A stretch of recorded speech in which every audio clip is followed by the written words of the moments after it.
Story 1, entitled Man Refused to Wait in Line at the Pharmacy and Got What He Deserved.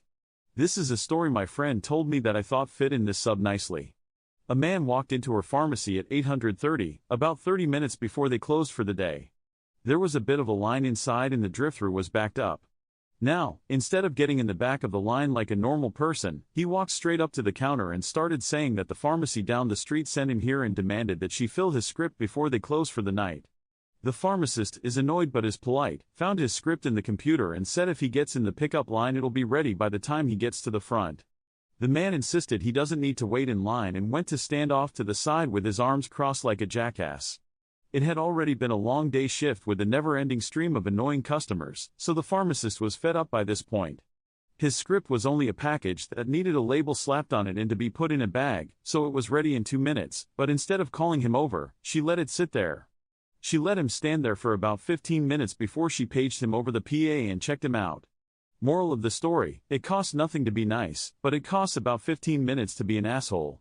Malibu Cat 48 says, talk about trying to save time and making it worse, this is not my revenge but karma doing it. In Los Angeles on the 405 freeway at rush hour, it is always bumper to bumper barely moving. A fancy Corvette decided to drive on the shoulder to get around the traffic. A few minutes later I saw him stopped on the shoulder with a flat tire because he drove over debris on the side. So instead of saving 5 or 10 minutes in traffic, hell wait 2 hours for a tow truck and have to spend a lot of money on a new tire for his expensive car. Sometimes the universe just knows. Fantasy 121 says, assuming it wasn't a dangerous situation if they didn't get it that night I would have told him I'll see what I can do but it probably won't be ready until tomorrow. OK_perception 1131 says, years ago I was busy seeing patients' full schedule. Around 230 a patient walks in and tells the front desk he needs me to complete some adoption paperwork. The front desk explains that the providers have 72 hours to complete paperwork and he'll be notified when it's ready. He flips out, yells he needs it for court tomorrow morning, and throws the paperwork in the air. The front desk scolds him, we don't act like that here. He picks up the paperwork and storms out. The sad thing is Shad he explained the situation nicely, the receptionist would have come back, explained what was happening, and I would have helped him out even if it meant staying late after work after I saw my last patient to complete the forms. Another time a really nice patient caught me as I was leaving for the day and asked me to complete forms ASAP. I had an appointment to get to that evening, so I couldn't stay, but instead I came in at 4:00 a.m. the next day to complete it for him and he was able to pick up the forms at 7:00 a.m. on his way to work. He was such a nice guy. Story 2, boss chiseled me out of 100 and paid the price. I'm a contractor. While working on a project in a very remote location, I arranged to buy and bring 2 rounds of breakfast tacos for the staff of the county facility where I would be working for the next week in exchange for free copy privileges. The boss gave approval on the phone and the total for the tacos that week came out to just over 100. A great exchange as the copy budget was upwards of 1,000. My receipts along with the supporting CC statement I submitted at the end of the billing cycle, between a week and 2 weeks after he'd verbally approved the expense, was declined. I wasn't too angry but a deal's a deal and I called the boss to remind him he'd approved the expense. His response, you should have gotten it in writing. Pissed me off royally but I finished the project as promised and was working on another project, for another client, less than a week later. A couple of months go by and the boss who chiseled me out of the called to see if I was available to work on another project, beginning on the 1st of the next month and after some haggling, I agreed. The work schedule would be tight, and, in his words, this was an all-hands-on deck project with nights and weekends expected. I was also told this was a new client and they wanted to impress. A couple of days before the project was set to begin, the chiseler called to tell me the engagement paperwork was on the way and checked my email. I told him I had decided not to work the project after all and he was furious. He screamed, you agreed to work on this project weeks ago.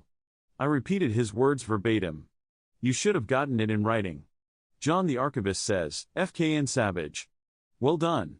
Wallet Values says, perfect payback. Bet he won't pull that cheap shit again. Always get it in writing, works both ways. Maine Cornwall says, had a director do a verbal contracts aren't worth the paper they're written on regarding back pay on a contract change. I agreed with him, immediately cancelled all my shifts as I was no longer under any contractual obligation. Told them if they decided to rethink their attitude regarding verbal contracts to call me. They called. Sometimes when they think they hold all the power it's good to remind them they have nothing without workers. Story 3, I didn't quit just to make her mad. This is very mild compared to some stories, but for some reason this is on my mind today. Many years ago I started working at this behavioral health facility. The setup consisted of a large room with desks for each case manager. We could hear everyone else's calls, etc. My first day I walk in all young, precious and ready to learn the job. This lady, picture the nastiest woman you've ever seen, calls her friend at another desk right in front of me and said, "I give her 3 months tops," and then both of them cracked up laughing. I stayed there for 2 years, wanting to quit every single day. It was hands down the worst job I've ever had. But I waited for her to leave first. On her last day, I said, "So, I guess I lasted longer than 3 months." She turned white and tried to act like she had no idea what I was referring to. I quit a week after she left. I'm sure she found out, because her mother, sweet woman, worked there too. It still gives me satisfaction to this day, and that was more than 15 years ago. Carrere says, "That's some serious persistence."